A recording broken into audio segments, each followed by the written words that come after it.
Tết Tết Tết đến rồi, Tết Tết Tết đến rồi, khu bên mình chờ đón Tết. Mặc bộ áo mới trắng đen thật đẹp trai, chuẩn bị đi ném pháo với các cô gái. Tết đến rồi ném pháo cùng vui, ai ai cũng đến ném pháo cho vui. Trai gái ai ai cũng xinh đẹp trai, cười rất tươi đẹp, ném pháo với nhau rất là vui, rất là vui.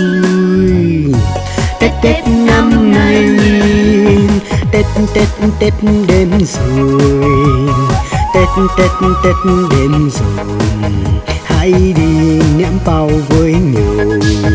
Đi ngắm gái xinh đẹp tròn làm người yêu, cô nâu xinh xinh đưa về ném pháo với anh.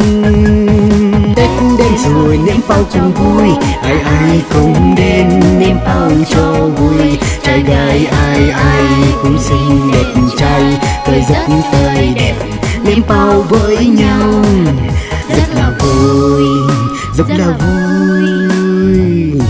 Tết Tết năm nay ơi các em ném pháo với anh nhé em ơi. Dạ vâng, ok mà anh ơi. 1, 2, 3 ném đi, anh ném trước nhé. Ok. Ném không em rất là vui, rất là vui.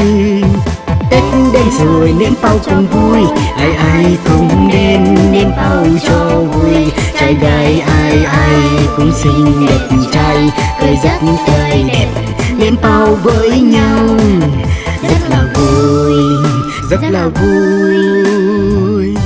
Tết Tết năm nay